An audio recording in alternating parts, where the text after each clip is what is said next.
del siglo XXI? Pues que el mayor cambio es el de nosotros mismos, que si nosotros cambiamos, pues todo cambia, ¿no? Bueno, en estos momentos en los cuales, bueno, pues a raíz de todo lo que pasó a partir del, bueno, pues del, creo que fue el 13 de marzo, todo lo que ocurrió como consecuencia de, bueno, pues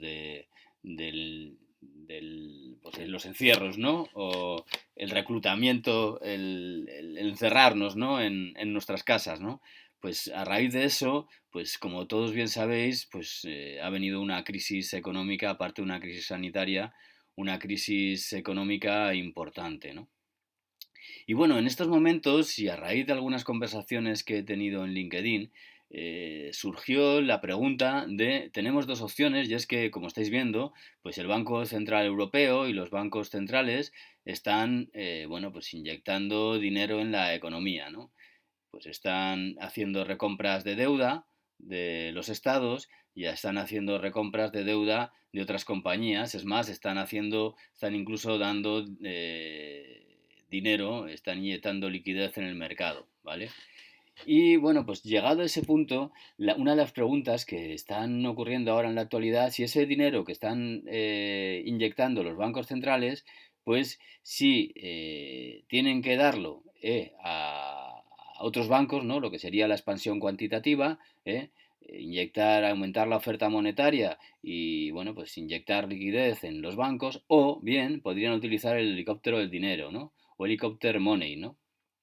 Y en el día de hoy vamos a intentar ver el helicóptero money o helicóptero del dinero sería, bueno, pues dar realmente el Banco Central que dé dinero a los ciudadanos. Aquí se trata de salvar a los ciudadanos o salvar a las grandes empresas, ¿no? Y entonces yo creo que no se trata de una cosa y de la otra, quizás se trata de hacer las dos cosas, ¿no? Entonces, llegado a ese punto, hoy queremos hablar un poco de lo que ha sido, lo que es el aumento de la oferta monetaria, ¿vale? Y esa distribución en ese aumento de la oferta monetaria, ¿no? Y bueno, pues antes de empezar, bueno, pues como hacemos siempre, bueno, pues en primer lugar, eso, pues presentarme. Yo soy Guillermo Avellán Berenguer. Bueno, pues soy licenciado en economía, aunque cada vez me doy cuenta que sé menos, ¿no? Porque yo tenía a mí me educaron un poco con todo el keynesianismo, es curioso, ¿no? Y pues me estoy dando cuenta pues que tengo un montón de errores preconcebidos que no son correctos, ¿no? Y entonces ahora, pues muchísimos años después de haber estudiado economía, estoy empezando a darme cuenta pues que hay otro tipo de teorías o otro tipo de posibilidades que no son las keynesianas y que, bueno, parece ser que no se suelen tener en cuenta, por lo menos en la mayoría de países europeos, ¿no? Y bueno, eso, que lo que os quería decir, que me podéis buscar por las redes sociales, por Medium, por YouTube, por Twitter y por LinkedIn, ¿vale? Pues eso, como decía, que soy licenciado en economía, he trabajado en banca de empresas durante 18 años y bueno, algo sé de riesgo de empresas y bueno, pues soy un emprendedor fintech y un entusiasta de cripto y de finanzas descentralizadas o DeFi, ¿no? Bueno, pues eso. Yo hoy lo que quería hablar es si es positiva la expansión cuantitativa en situaciones de crisis, ¿no? Y aparte de la expansión cuantitativa, diferenciar lo que es la expansión cuantitativa de lo que es el dinero en helicóptero, ¿no? El dinero en helicóptero, como veis, ese término fue acuñada por primera vez por Milton Friedman en 1969, cuando escribió una parábola de dejar caer dinero desde un helicóptero para ilustrar los efectos de la expansión monetaria, ¿no? El concepto, bueno, pues eso, pues que ha sido revivido por varios economistas, pero en resumidas cuentas lo que se trata de decir, lo que trata de decir Milton Friedman es que, bueno, pues que en momentos en los cuales hay una flexibilización cuantitativa, cuando la economía está en trampa de liquidez, y la economía permanece en recesión, con bajada de tipos importantes, que es lo que está pasando, pues en la fecha actual los tipos de interés han bajado un montón, y así todo no consiguen producir inflación suficiente y al revés, lo que se puede estar provocando es un efecto deflacionario, ¿no? De bajada de precios en lugar de subida y luego de disminución del Producto Interior Bruto, de la renta. Entonces está en un momento de trampa de liquidez con bajada de tipo de interés y entonces pues la política monetaria tradicional de flexibilización cuantitativa lo único que está haciendo es inyectar liquidez sobre todo a las, bueno, pues, a las clases más bueno, pues económicamente mejor situadas. Bueno, voy a seguir un poco con la presentación. ¿De a quién debe ir dirigido el aumento de la oferta? Como llevamos viendo, que es lo que decía, desde la crisis de 2008, la expansión cuantitativa, si bien ayudó a salvar a los bancos y aumentar los índices bursátiles del dinero, ha llegado a los más ricos de la sociedad, provocando un aumento de la brecha pobre-rico, una burbuja bursátil y de valoraciones en compañías y del precio de muchos activos. O sea, lo que realmente está ocurriendo es que, bueno, pues que todo ese dinero, ese aumento de la oferta monetaria está yendo a unos pocos. Y esos pocos lo que están haciendo es pues invertir en sus propias compañías y hacer burbuja de bolsa, burbuja de valoraciones en compañías aunque no coticen en bolsa y aumentar muchos precios de los activos, como por ejemplo pues el sector inmobiliario en grandes ciudades, ¿no? Pues se habla de Londres o de Nueva York o de un montón de ciudades que los precios pues han subido desorbitadamente, ¿no? Entonces, pues eso, yo lo que querría decir es que independientemente, que si bien pues puede ser que fuera necesario, ¿no? De hecho, ahora luego retomaremos o comentaremos un ensayo que escribe Friedman en el cual dice, bueno, pues que uno de los errores que hubo en los años de la crisis de 1929 fue pues que no aumentó la oferta monetaria, ¿vale? No aumentó la oferta monetaria y al no aumentar la oferta monetaria, pues lo que provocó fue una crisis bancaria y como consecuencia de todo eso, pues se fue derrumbando todo. Y que él dice que unos años después, pues en el año 1933, fue cuando realmente se produce cierta expansión monetaria y entonces pues es cuando se consigue poco a poco salir, ¿no? Entonces, si bien se considera imprescindible por neoliberales y keynesianos la inyección de liquidez en los bancos y en las grandes empresas estratégicas, eso es un arma de doble filo, porque estamos premiando las ineficacias y las malas gestiones de riesgo de los bancos y de las grandes empresas, ¿no? Entonces, eso hay que tener en cuenta también todo este tipo de cosas, ¿no? Que nos puede llevar toda esta expansión cuantitativa, ¿no? Y pues eso, ¿a quién debe ir dirigido ese aumento de oferta, ¿no? Y aquí es cuando hablaríamos del helicóptero del dinero, ¿no? Supongamos ahora que un día un helicóptero vuela sobre esa comunidad y deja caer $1000 adicionales en billetes desde el cielo, que por supuesto los miembros de la comunidad cobran a toda prisa.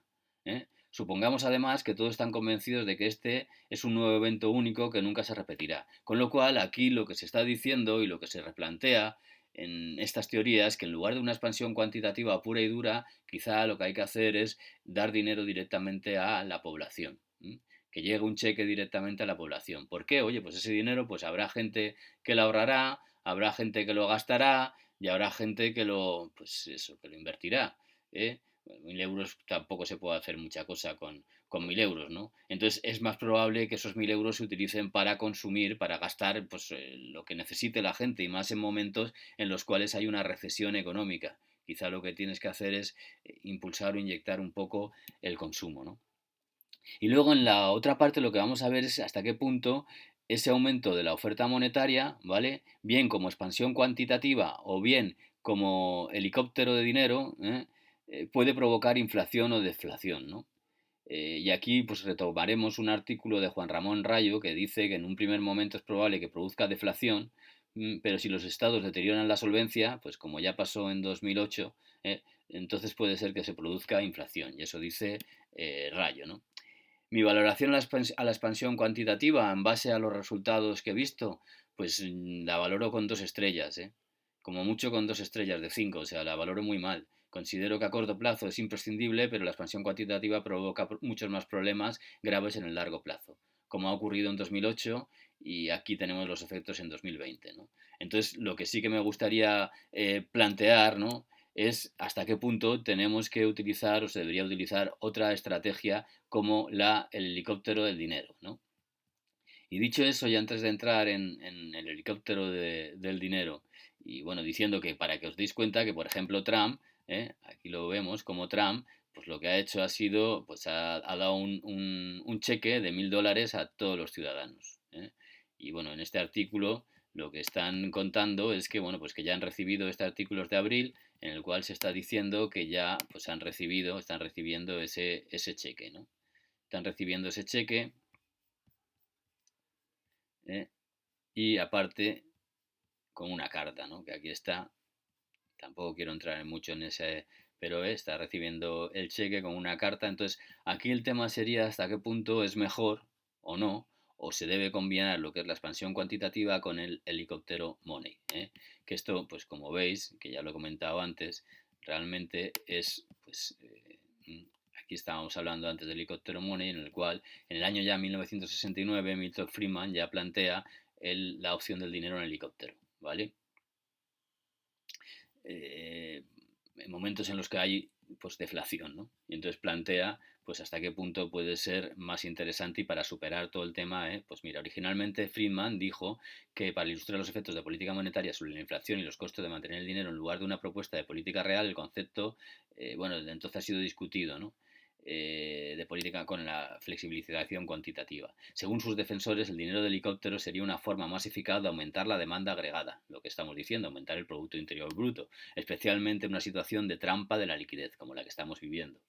Bajadas de tipos de interés y al final, por mucha bajada de tipo de interés que hay, pues no conseguimos que la demanda agregada del Producto Interior Bruto se incremente en la economía, ¿no? A los ritmos que deberían ser. Entonces los bancos, y más y en situaciones que los bancos centrales han alcanzado el llamado límite cero, ¿no? Tipos de interés pues negativos, ¿no? Como estábamos, tipos de interés. Entonces, dicho todo eso, sí que quería poner un vídeo que dura muy poco, dura 7 minutos, ¿vale? En el cual pues se está hablando de todo esto y yo creo que es algo muy interesante porque es un vídeo que viene del año 2016. Fijaros que Milton Friedman habla de esto en el año 1969.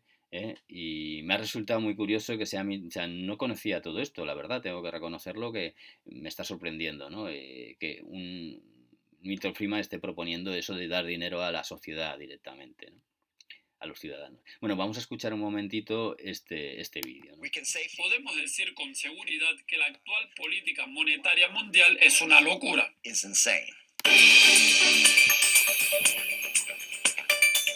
Frank, tras el efecto limitado de las tasas de interés negativas, el BCE está considerando otro método no convencional de política monetaria, el dinero tirado desde el helicóptero. La idea detrás de ese concepto viene de esta cita que vemos en pantalla. Supongamos que un día un helicóptero vuela sobre una comunidad y lanza $1,000 en billetes que son, por supuesto, rápidamente recogidos por los miembros de la comunidad. ¿La gente gastaría el dinero inmediatamente estimulando la economía o al contrario lo ahorrarían? ¿Podría explicarnos un poco más ese concepto? El objetivo de este tipo de política es poner dinero directamente en los bolsillos de la gente. En gran parte, ese era el objetivo del programa de alivio cuantitativo que viene implementándose desde el 2008. Además, el BCE esperaba que las bajas tasas de interés estimulasen los préstamos bancarios y, como consecuencia, los gastos de los consumidores. Sin embargo, en realidad, los resultados fueron burbujas de activos y exceso de reservas en los bancos. La idea del dinero lanzado desde helicóptero básicamente elimina los bancos de la ecuación y pone el dinero directamente en los bolsillos de los consumidores. Pero ¿cómo se implementará eso? Una de las opciones sería a través de una reducción de impuestos que sería financiada por más préstamos al gobierno adquirido por el Banco Central, lo que significa que la reducción de los impuestos sería financiada esencialmente mediante dinero impreso. La única diferencia real entre el volumen de flexibilización monetaria desde 2008 y el dinero lanzado desde un helicóptero es que los consumidores en lugar del gobierno gastarían el dinero. Es importante recordar que los gastos del gobierno desde 2008 han sido financiados por el aumento de la deuda pública, que en gran medida fue comprada por el Banco Central. En ese sentido, tenemos básicamente monetizado la deuda a través de una transición de los gastos públicos a los gastos del consumidor. Eso es esencialmente una continuación de la política actual de financiación de gastos por medio de la impresión de billetes. Obviamente, esa es una visión muy keynesiana de que hay un problema con la demanda, mientras que en realidad nunca tuvimos un problema con la demanda. La razón por la que trabajamos y producimos es el consumo, por lo tanto, nunca hay falta de demanda. Como Ricardo dijo en 1820, los hombres cometen errores en sus producciones. No hay deficiencia de demanda. Entonces, el problema real es el desequilibrio entre la oferta y la demanda. ¿Cree que lanzar dinero desde un helicóptero continuamente sería una medida más efectiva? La literatura económica se ha centrado en la cuestión de los caracteres permanente y temporal de la medida. La idea básica es que la medida sería más eficaz si fuese permanente y cambiaría las expectativas de inflación. Las personas esperan que aumenten los precios en el futuro y en ese sentido anticiparían sus compras.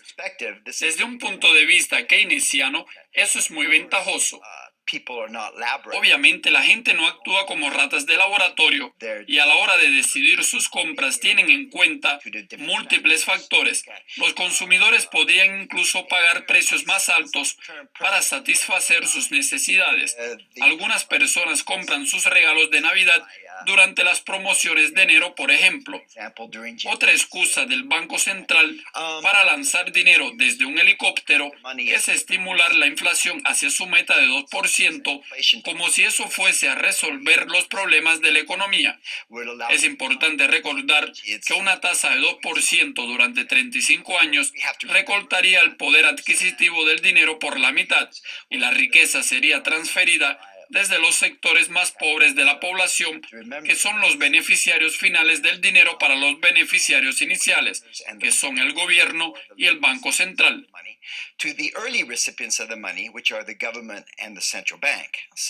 Por lo tanto, el Banco Central está básicamente actuando como Robin Hood al revés. No hay ninguna justificación teórica o empírica a un objetivo de 2%. Tenemos ejemplos históricos como los de Estados Unidos, donde los periodos de mayor crecimiento económico de 1820 a 1850 y 1865 a 1900 ocurrieron con considerables niveles de deflación, con precios recortados a la mitad. Teniendo en cuenta todos sus conocimientos sobre el tema, ¿cuál es su opinión sobre el dinero lanzado desde un helicóptero? El sentido común dice que no se puede revocar una ley a través de la impresión de documentos sin valor para financiar los gastos del gobierno. Si ese fuese el caso, los billetes falsos estarían bien y Zimbabue sería un paraíso. El efecto inicial de la impresión de dinero es la creación de una ilusión de prosperidad que estimula más impresión y eventualmente causa hiperinflación, destruyendo la función de los precios para la asignación de recursos. Resumiendo, la economía se vendría abajo hasta que volviese la salud monetaria.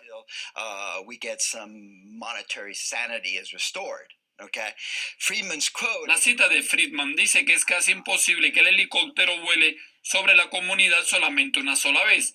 Y en otra cita, Albert Einstein dijo que la definición de locura es repetir lo mismo varias veces y esperar resultados diferentes.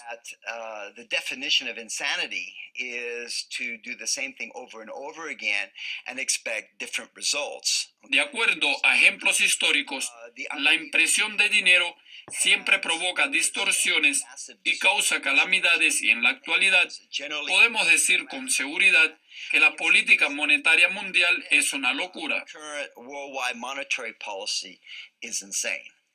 Frank, gracias por estar aquí y por compartir sus conocimientos con nosotros. Gracias por vernos y no dejen de comentar sobre el video en nuestro sitio web. Bueno, pues eso, pues es importante, ¿no? Lo que está comentando, ¿no? Vamos a hacer un repaso, que tampoco quiero que sea esto mucho más largo, ¿vale? Para las cuales, pues esto es un artículo de Friedman, ¿vale? Y de Schwartz, donde hace una especie de reflexión de los años 1900, de la crisis de 1929. Y como había adelantado un poco antes, ¿vale? Bueno, pues al final lo que está comentando es que cuando en las crisis bancarias de 1930 y 1931, después de 1929, la Reserva Federal falló en su papel de prestamista de última instancia, siendo incapaz de otorgar liquidez necesaria para mantener en funcionamiento unas entidades bancarias que tenían problemas de liquidez, no de solvencia, ¿vale? Como consecuencia de ello, el público desconfió de la solidez del sistema financiero en su conjunto, lo que llevó a que las tenencias de efectivo por parte de los agentes privados, que eran crecientemente reticentes a depositar su efectivo en los bancos, aumentara de forma considerable.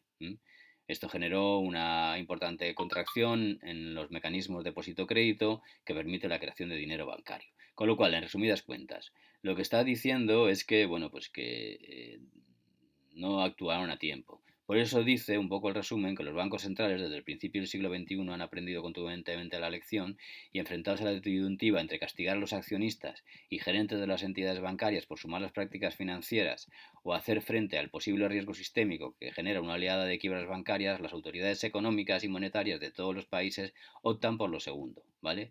Terminan optando por para evitar las quiebras bancarias, pues inyectar liquidez y salvar a los bancos. De hecho, las políticas de apoyo masivo a los bancos solo se explican por el miedo a repetir los errores cometidos por la Reserva Federal en los años 30, errores cuyo estudio ha sido la base buena parte de la investigación de Ben Bernanke, ¿no?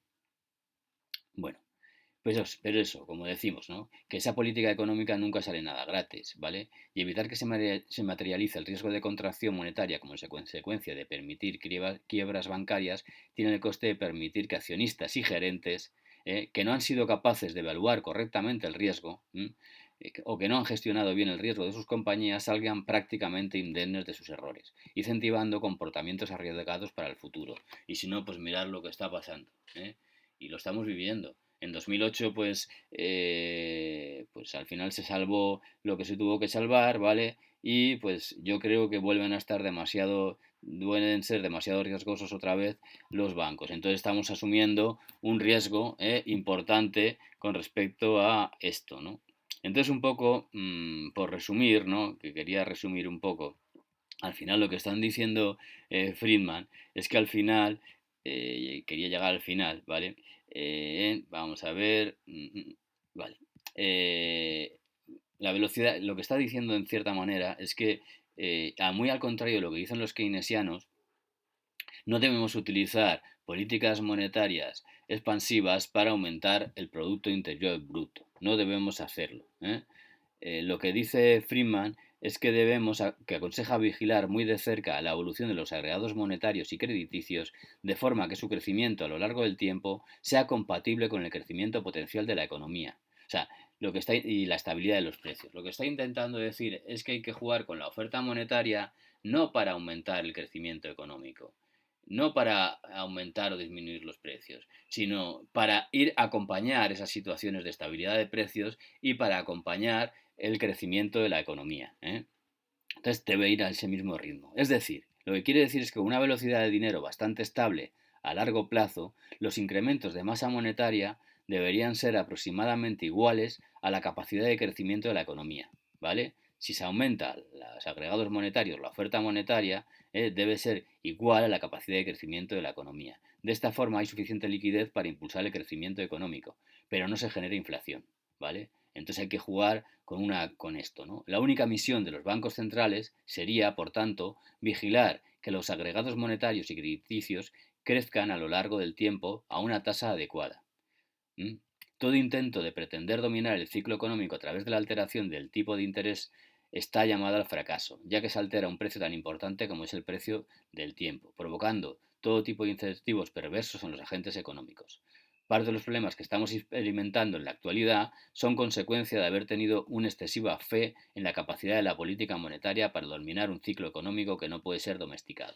En resumidas cuentas, pues eso, que la expansión cuantitativa, pues bueno, bien, hay que hacerla cuando los momentos de crisis lo requieren, pero eso no es lo que va a potenciar el incremento del Producto Interior Bruto, ¿no? Y puedes correr riesgo de provocar inflación, ¿no?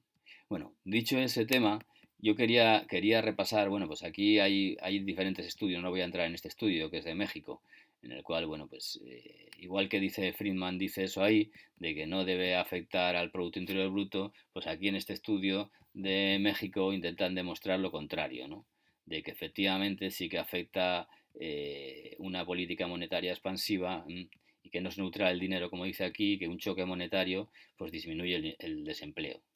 Eso es lo que dice. O sea, que igual que Friedman está diciendo una cosa, aquí pues hay otros artículos en base a una serie de datos que están tratando de demostrar lo contrario, ¿no? Y quería sacar este tema pues para que veáis efectos de la política monetaria sobre los precios, la producción y el empleo. México 1986-2005.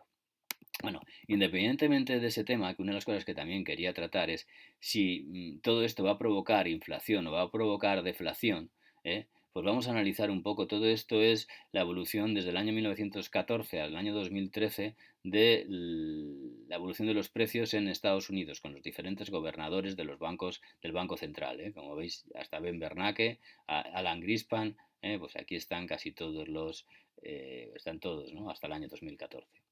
Entonces quiero que prestemos atención porque fijaros que desde el año 1927 hasta el año 1933 se provoca deflación, ¿vale? Y se está provocando justo en momentos en los que pues, la economía, en los inicios de la crisis del 29 y la posterior, ¿no? Con la crisis del 29. Y esto es un dato que es empírico, que se puede ver aquí, no hay más vuelta de hoja, ¿no? Entonces que sí que daros cuenta y que observar que en momentos que pues eso, que cae la economía o disminuye el Producto Interior Bruto, pues que se produzca deflación, ¿no? Entonces, bueno, pues dicho ese tema, sí que quería, bueno, aquí había sacado un poco el tema de los agregados monetarios, pero tampoco voy a entrar en todo esto. Mirar en España, o repasamos España, Inglaterra y USA, cuando se provocó y zona euro, solamente en el año 2014 es cuando se provoca pues un índice de precios al consumo, una inflación negativa. Se produjo en España con el -1 y en la zona euro con el -0,20. Pero mirar desde el año 2008 lo que ocurrió. Que bueno, pues que habían incrementos de la inflación por encima del 2. Y luego hay que plantearse eso, como muy bien ha dicho esta persona que estaba explicando pues todo el tema del helicóptero del dinero, ¿no? Si sí o si no. Y en principio es que, bueno, pues que al final tener un objetivo de un 2% de inflación, pues al final, al cabo de los 50 años, el 2% de 50, pues después de 50 años es un 100%, ¿no? O sea, imaginaros, ¿no? Entonces, ¿hasta qué punto es conveniente eso, ¿no? A lo mejor las políticas que tienen que seguir y también deja caer, a lo mejor son en los momentos de deflación, son positivos. No lo sé hasta qué punto es buena o es mala la deflación. A lo mejor yo creo que no es ni bueno ni es malo. Yo creo que ni es bueno es la inflación, o sea, ni es bueno la inflación, una inflación, y menos una hiperinflación, y tampoco creo que sea buena la deflación. Yo creo que la clave sería un mantenimiento de los precios, ¿no? Una estabilidad de precios. Yo creo que eso sería la clave, porque si hay una estabilidad de precios, pues mantienes, ¿no? El valor del dinero con el tiempo. Pero bueno, tampoco quiero entrar mucho en ese tema, y lo que sí que quería hacer una reflexión, aprovechando el artículo de Juan Ramón Rayo, del economista Juan Ramón Rayo, si va a producirse inflación o deflación. Este artículo, como veis, es pues del 10 de abril de 2020, y sí quería un poco que reflexionáramos si va a haber inflación o deflación. Como ya comentaba antes, el escenario más probable es que se dé deflación, aunque no hay que descartar por entero la inflación, si los estados deterioran enormemente su solvencia. O sea, eso es lo que está diciendo Juan Ramón Rayo, ¿no? Entonces dice, pues eso, que parece que vamos hacia un escenario, una de las grandes repercusiones futuras de la presente crisis es el de si vamos hacia un escenario inflacionista o deflacionista, ¿no? A raíz de pues, que los bancos centrales han sacado la bazoca monetaria, ¿no? Y bueno, pues eso, que el conjunto de bienes se volverán mucho más valiosos en relación con la moneda, ¿vale? Eso es lo que está diciendo. Cuáles serán las repercusiones sobre los precios después del COVID, ¿no? Por el lado de los bienes, como ya tuvimos ocasión de explicar, el coronavirus supone un brutal shock de oferta. Lo que ha hecho es pues que no produzcan, no se produce, no se produce, están paradas las fábricas, está parado todo, ¿vale? Paraliza nuestra economía, con lo cual el PIB se desploma. No porque no queramos producir y consumir, sino porque no podemos, no estamos autorizados, ¿correcto?, a producir. En principio, una contracción tan colosal de la oferta de bienes y servicios debería contribuir a su encarecimiento, ¿eh? O sea, a que se provoque inflación. Tiene lógica, ¿no? Por el lado real de la economía, menos oferta, precios más altos. Ahora bien, como también se produce una parálisis de la producción, también se ha puesto un fuerte destrucción de rentas, ¿no? Si no produces, no ingresas, de tal modo que, al menos en un primer momento, el hundimiento de la oferta también ha ido acompañado de un hundimiento de los ingresos personales, ¿eh? Nos bajan los ingresos de todos los ciudadanos y, por tanto, pues de la demanda también, en principio, ¿eh? Pues si está todo cerrado y no se puede comprar en los comercios, y pues tampoco no puedes comprar, ¿no? Entonces ha habido una disminución de ambas cosas, ¿no? Menos oferta, pero también menos demanda. No aumenta necesariamente los precios, sino que puede incluso reducirlos, ¿eh? Bueno, esto me viene en mente también otras cosas que si bien es cierto que hay una disminución de demanda, yo creo que aquí cuando hablamos de IPC, hablamos de inflación, metemos un saco de un montón de productos. Entonces yo creo que sería muy conveniente hacer un análisis de qué productos son los que suben y qué productos son los que no suben o se mantienen. Entonces yo creo que hay dos tipos de productos muy importantes, ¿no? Y yo pienso que, por ejemplo, pues sí que hemos seguido consumiendo productos farmacéuticos. Mirar lo que ha pasado con las mascarillas, con lo cual se ha producido inflación. Luego, también en los alimentos, yo desde que empecé a comprar alimentos, pues los precios yo lo he notado que han ido subiendo, así de claro. Entonces, aquí simplemente lo que quería decir, que si tú hablas genéricamente de todo, pues probablemente, pues a lo mejor no ha aumentado la oferta, no aumenta, pero la demanda tampoco. Pero de algunos productos sí, ¿no? Pero bueno, quitando eso, porque sí que lo quería dejar un poco caer. Bueno, es eso, que lo decía, que el hundimiento de la oferta pues también ha provocado un hundimiento de la demanda y en principio se supone que no tiene por qué subir los precios, ¿no? Eh, bien, entonces, bueno, las familias están intentando recortar sus gastos, con lo cual reducen la demanda, ¿eh? Hay una disminución del gasto, así incrementar su ahorro, por si acaso pasa algún problema que tengas dinero guardado, ¿eh? Los que han podido guardar, claro, que eso también que me hace gracia porque la mayoría de la población vive al día, ¿eh? Por el lado de la moneda, el COVID ha provocado una fuga inversora hacia activos líquidos. ¿Esto qué significa? Y por eso aquí tenía yo el agregado monetario, ¿eh? Mirar el M1, que lo tengo por aquí. Y estos son los incrementos que se han producido. Vamos a coger los incrementos que se han producido en los últimos...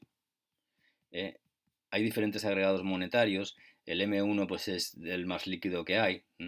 Es el más líquido que hay y veréis lo que ha pasado, lo que está pasando, que de todas maneras es una cosa que está ocurriendo podemos ver que está empezando a repuntar desde marzo de 2019, o sea que no es una cosa de ahora, que la gente algo está temiendo y cada vez tiene más liquidez, ¿no lo veis? Cada vez coge más liquidez y tiene más dinero en las cuentas corrientes y en efectivo, con lo cual, y mirad lo que ha pasado desde febrero. Fijaros, eso es lo que está intentando explicar ahí Juan Ramón Rayo. Está intentando decir que ha provocado una fuga inversora hacia activos más líquidos, hacia un agregado monetario que es el M1, por ejemplo, ¿vale? Ha aumentado porque la gente prefiere liquidez, con lo cual ha tenido consecuencias tanto sobre la demanda monetaria como sobre la oferta monetaria, ¿vale? Pues eso, en lo que respecta a la demanda monetaria, muchos agentes económicos desean mantener más dinero de más alta calidad dentro de sus saldos. Eso quiere decir más dinero en cuenta corriente o en efectivo, en nada de riesgo, ¿no? Para evitar la incertidumbre y los riesgos. Más demanda de determinada moneda implica valor de esa moneda incrementa. O sea, que al final tiene más validez el tener dinero líquido. Son momentos de tener dinero líquido. Por el repunte de los riesgos, ¿no?, subyacentes que hay, ¿no? En lo que respecta a la oferta monetaria, muchos de los activos que hasta la fecha venían utilizándose para articular la cadena de pagos dentro de nuestra economía, por ejemplo, deuda hipotecaria o deuda corporativa, empleada como la colateral en operaciones repo, han dejado de utilizarse como tales debido al fuerte repunte de los riesgos subyacentes. Pues eso, que la gente no quiere tener deuda hipotecaria, no quiere tener deuda corporativa y prefiere tener activos más líquidos. Pues el dinero en cuenta corriente, ahí, líquido, por si acaso, ¿vale? Más demanda de moneda y menos oferta de moneda implica también un mayor valor para la moneda, ¿no? y por tanto menores precios de los bienes que se venden contra ella. En otras palabras, la primera ronda de efectos del COVID también parece apuntar más a la deflación que a la inflación, por el lado monetario, ¿correcto? Tanto por el lado pues eso, económico como por el lado monetario, ¿no? Ahora bien, o sea, con lo cual él está concluyendo que vamos a ir hacia deflación, ¿vale? Ahora bien, dice, y aquí es donde debemos ser especialmente cautos. Las políticas públicas que se están aplicando desde los gobiernos y desde los bancos centrales podrían alterar críticamente esta tendencia deflacionista, ¿vale? Por un lado, y aquí está sacando no eran el cheque de $1.000, son de $1.200. Por otro lado, de los bienes, tanto las políticas monetarias como, sobre todo, las políticas fiscales buscan contrarrestar la contracción de ingresos de aquellas personas que han dejado de producir. El caso más claro, sin lugar a dudas, es el cheque de $1.000 por Trump, que entregará a cada estadounidense. Pues eso, el helicóptero money que hablábamos. Si en un momento de congelación de la oferta el conjunto de las rentas de la sociedad se mantuviera estabilizadas por el Estado y si además esas rentas continuaran gastándose al mismo ritmo que antes de la crisis, es obvio que se producirían fuertes tensiones inflacionistas internas, menos oferta y misma demanda, que solo podría ser contrarrestada con una fuerte importación de mercancías, comprar fuera, lo que no podemos producir dentro. Dicho de otra manera, si tenemos las fábricas paradas, y luego de repente pues empieza a inyectar liquidez con el helicóptero money o con otras, pues es probable que se pueda producir inflación, ¿no? Pero aquí es donde los efectos desde el lado de la moneda pasan a resultar tan relevantes. Actualmente el activo monetario último de nuestras economías son los pasivos estatales, ya sea de una forma moneda fiat o bonos públicos, o sea, lo que quiere decir que al final hay más deuda de los estados. Y como ya hemos visto, su valor depende de la oferta y de su demanda. Si la demanda de pasivos estatales se incrementa mucho, y eso es lo que sucede cuando, como hemos mencionado, vivimos una fuga inversora hacia la calidad, o sea, si la gente no quiere bonos corporativos, no quiere invertir en deuda, pues al final va a tender a irse hacia bonos del Estado. Puede aprovechar esa coyuntura para incrementar mucho su oferta, emisión de deuda, sin que esos pasivos estatales se deprecien. O sea, lo que queremos decir es que habrá gente, pues como pasó en la crisis de 2008, que resulta que los propios bancos preferían invertir en deuda de los estados que dar ese dinero a los ciudadanos. Y lo que hacían era que conseguían el dinero del Banco Central Europeo al 1% y lo daban los estados al 5%. Pues era mucho más rentable eso que ponerse a arriesgarse a dar el dinero a otros tipos de agentes, ¿no? Entonces, bueno, está intentando reflejar un poco eso, ¿no? Pero dice, démonos cuenta de que la demanda de esos pasivos estatales depende de su calidad. Es decir, de la solvencia percibida por los inversores. Yo compraré deuda de España si, por ejemplo, pues yo creo que tiene cierta calidad, ¿vale? Entonces, lo que al final quiere decir con todo este tema es que si el inversor considera que la solvencia de los estados no es muy allá, ¿vale? Porque está generando un montón de deuda que no va a poder devolver en el futuro, pues ese dilema enfrentará a las economías más débiles, ¿no?, del planeta, como colocar su moneda y sus bonos en los mercados. Con lo cual, esto lo que está intentando decir es que, bueno, pues que al final esas economías pueden hacer que aumenten los tipos de interés de la deuda, o lo que se llama que es la prima de riesgos, ¿no?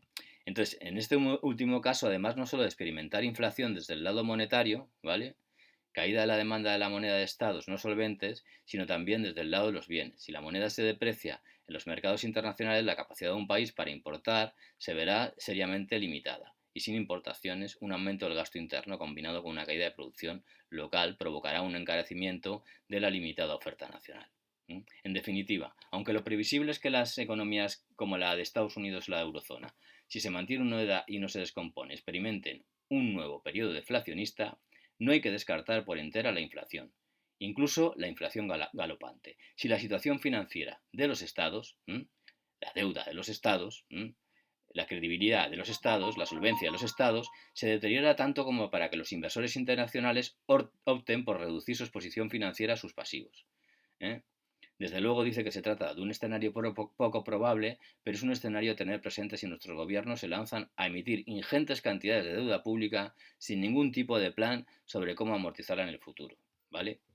Entonces, bueno, pues dicho toda esta cuestión, ¿no?, comentado todo este tema, al final yo, pues ya veis que hasta hasta este economista tan prestigioso, ¿no?, como es Juan Ramón Rayo, aparte de hacer una exposición extraordinaria, como siempre hace, que por eso he querido leer casi todo el artículo, ni él mismo puede decir si se va a producir inflación o deflación. Ahora, eso sí, lo que sí que están intentando decir es que el dar dinero directamente a la población puede provocar inflación, con lo cual, ¿hasta qué punto es positivo el helicóptero del dinero? ¿Vale? O así lo estoy entendiendo yo. Y luego, por otro lado, lo que también está intentando decir es, bueno, pues que independientemente de que se aumente la oferta monetaria, que no tiene por qué producirse inflación, ¿vale? Que se puede producir deflación siempre y cuando pues no ocurran problemas de solvencia en los estados. O sea, que al final, que si hay un exceso de deuda, corremos más riesgo de que termine produciéndose inflación que deflación. Y bueno, pues aquí ya veremos lo que está pasando, ¿no? Pero bueno, como veis, si cogemos lo que pasó en España cuando se aumentó en los años que se estuvo aumentando, pues mirar que después, ¿vale? Es cuando ha ido bajando. 1,20, 1,10, 1,60, 0, -1, 0,30, pero mirar los años que se empezó a inyectar liquidez, pues mirar 2007, 4,20, 1,40, 0,80, un 3%, un 2,40, y en estos momentos se estaba salvando a los bancos, ¿no? Y bueno, pues que sí que se produjo cierta inflación, ¿no?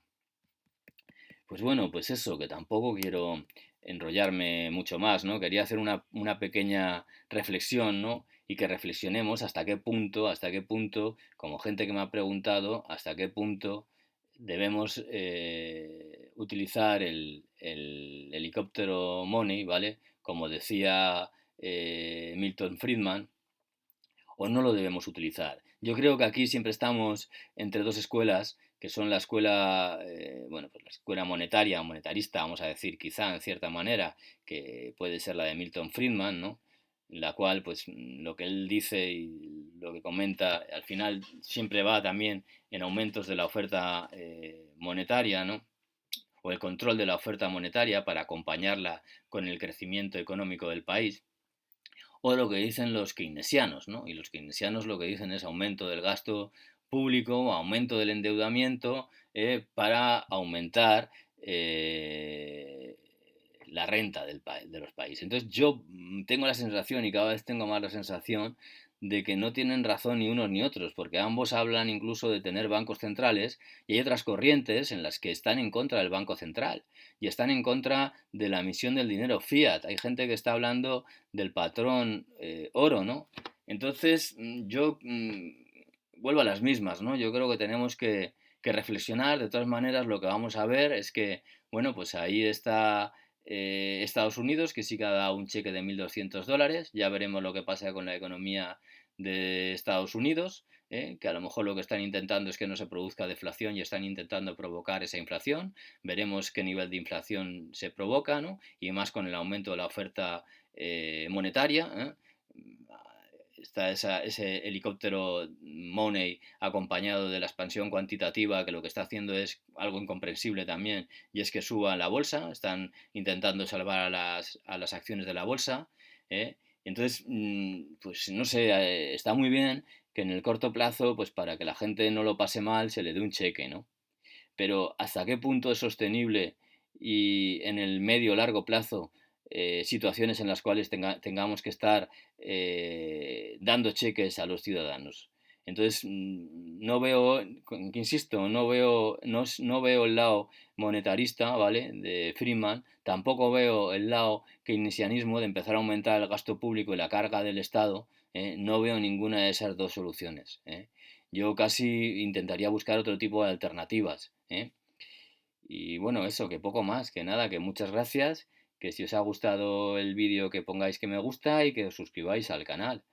Y nada, que espero que haya tenido cierta calidad este vídeo, os haya servido de algo. Y sobre todo quiero que me digáis que vosotros qué opináis, ¿no? Si veis mejor la expansión cuantitativa, si veis mejor el helicóptero del dinero, si veis buenos los dos, si no veis bueno ninguno, si creéis que debemos dejar de eliminar a los bancos centrales, casi me gustaría que pusierais vosotros vuestros comentarios, ¿no? Yo fijaros, voy aquí a mojarme un poco y yo creo que a lo mejor el mejor dinero que puede haber, quizá con alguna combinación, pero igual que estaba el patrón oro, que tiene sus cosas buenas y sus cosas malas, quizá ahora una de las cosas malas que tenía el patrón oro es que luego el oro a lo mejor no estaba, ¿no?